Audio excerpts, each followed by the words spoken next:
So in this series, I'm going to be taking it upon myself to make an objective review of each of the dynasties and states that have ruled over China throughout its long and rich history.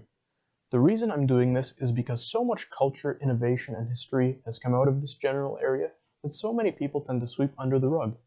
Right now, we're going to be taking a look at every China that has ever Chinaed.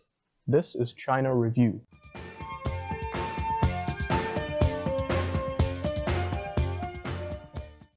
Legend tells us that following the epic Battle of Mingtiao, the last Xia dynasty was overthrown and his empire dismantled.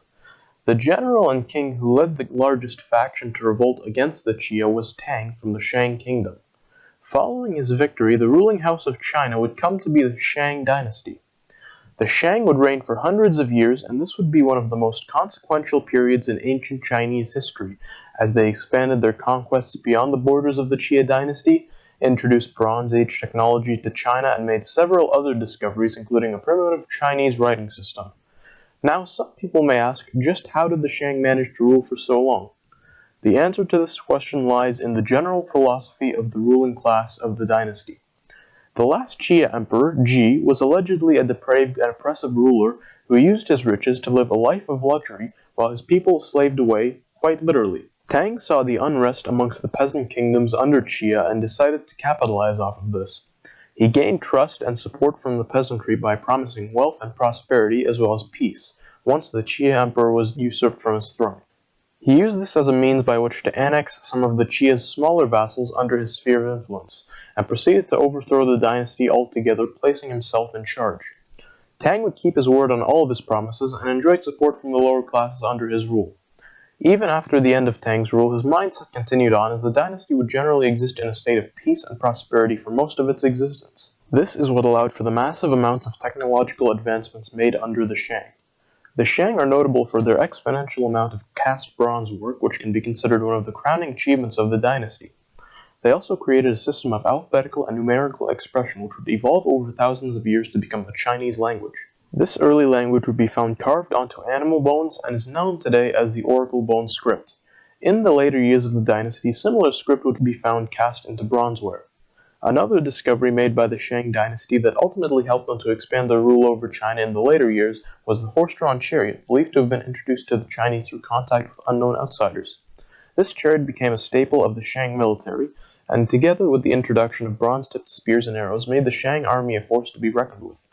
Another thing the Shang were renowned for was their city building, which was unprecedented for the region and time period. The major Shang cities would mostly lie in the Yellow River Valley and included the former capitals of Yin and Yan, now Shangqiu and Anyang respectively, and the heavily fortified Zhengzhou. The ruins of these cities have surprisingly stood the test of time relatively well, and archaeological evidence from these sites provides us with most of the empirical evidence we have about the Shang dynasty and their accomplishments.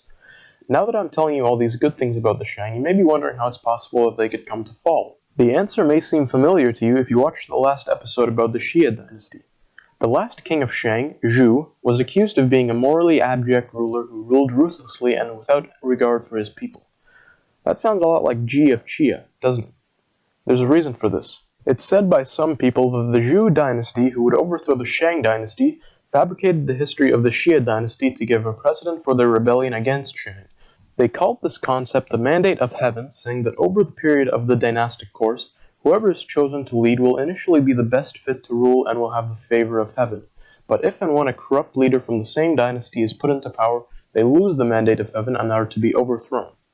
This was the Zhu's justification behind the removal of the Shang dynasty, and would ultimately be an influential concept all throughout the dynastic period of Chinese history. The people of China in this age were naturally spiritual, and a good number of them took to this idea of the mandate of heaven. In the period of about the 12th century BC, the Zhu went from a reluctant Shang vassal to a full-on combatant state, albeit one with the popular support of the Chinese. The Zhu led a campaign through China, and the two armies would meet decisively during the Battle of Mingtiao. The Shang forces initially held numerical superiority, but many of the Shang forces would defect and become loyal to the Zhu. The battle now took the form of a clash between two relatively equal-sized armies, although the Zhu's army generally had better training and equipment. The Zhu would break through and proceed to defeat the Shang forces, and with no intention of taking prisoners. The Zhu went on to massacre the remaining Shang loyalists, thus bringing an end to the story of the Shang dynasty.